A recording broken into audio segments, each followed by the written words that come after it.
प्यारे बच्चों, सुप्रभात। आज हम नैतिक शिक्षा का जो पाठ 5 करने जा रहे हैं उसका नाम है परमात्मा के नाम। परमात्मा यानी ईश्वर, प्रभु, जिनके बारे में मैंने आपको काफ़ी कुछ समझाया है और आपने अपने पिछले लेसन्स में प्रभु के बारे में काफ़ी कुछ पढ़ भी लिया है। जैसे कि परमात्मा हमारे मालिक हैं, वे इस सारे संसार के स्वामी हैं। ईश्वर ने ही सारे संसार को बनाया है और केवल ईश्वर ही इसे खत्म कर सकते हैं। तो आइए अब हम पाठ 5 का पठन करें। बेटे, आज हम केवल आधे पाठ का यानी कि पृष्ठ 15 पढ़ेंगे और बाकी का आधा पाठ और अभ्यास कार्य हम अगले सप्ताह करेंगे। ये देखिए, आप देख रहे हैं ना कि जहाँ मैंने नीला निशान लगाया है, हम इस सप्ताह वहीं तक ही इस पाठ का पठन करेंगे। अब आप ध्यान से पढ़िए और सुनिए। हम जीवात्मा हैं, अनेक हैं। परमात्मा हमारा स्वामी है, एक है। वह परम प्रभु है, उसके अनंत गुण हैं।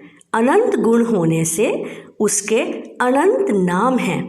वह पिताओं का पिता, पतियों का पति, प्रभुओं का प्रभु, दीनों का बंधु, शरणागतों का वत्सल, प्यार करने वाला और आत्माओं में सर्वश्रेष्ठ है।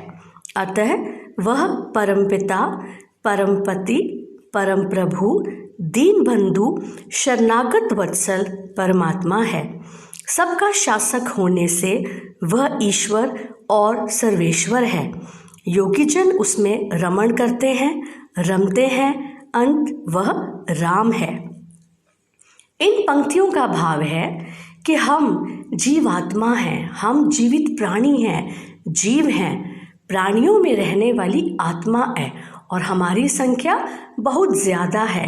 हम अनेक हैं, लेकिन प्रभु केवल एक ही है। वह हमारा स्वामी है। प्रभु में अनंत गुण हैं। अनंत मतलब जिसका कोई अंत नहीं होता, जिसकी कोई सीमा नहीं होती, और उसके अनंत नाम भी हैं। जैसे प्रभु गरीबों और दीन दुखियों का दोस्त है, इसीलिए वो दीन बंधु है। जो उसकी शरण में जाते हैं उनको वह प्यार करने वाले हैं, इसलिए ईश्वर को शरणागत वत्सल कहते हैं। वत्सल का मतलब प्यार करने वाले।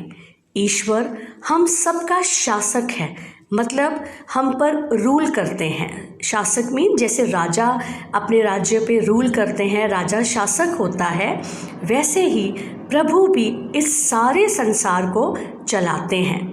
आइए अब आगे पढ़ें।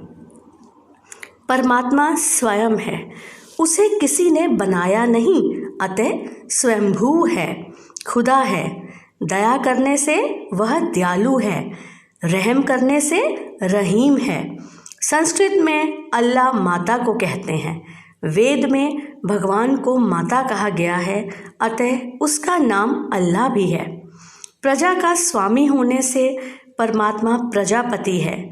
सारा विश्व उसका कर्म है, वह विश्वकर्मा है।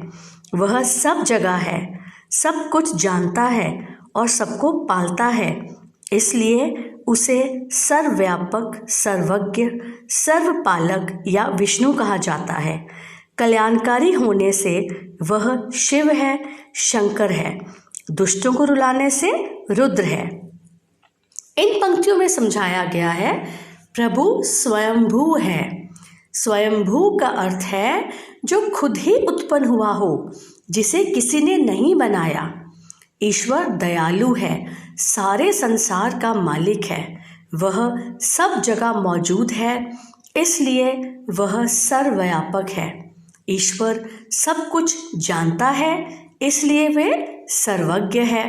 वह सबको पालता है, इसलिए वह सर्वपालक है या विष्णु है। ईश्वर सबका भला करते हैं, सबका कल्याण करते हैं, इसलिए वे कल्याणकारी हैं, शिव शंकर हैं। और हाँ, बुरे या दुष्ट व्यक्तियों को ईश्वर रुलाते भी हैं, इसलिए वह रुद्र है। तो उम्मीद करती हूँ आज हमने इतना ही पाठ पढ़ना था, आपको ये सारा समझ आया होगा। अब आप इस पाठ का पठन अपने माता पिता के साथ करेंगे और अगले सप्ताह हम इसका अगला पृष्ठ और साथ ही में अभ्यास कार्य भी करेंगे। धन्यवाद।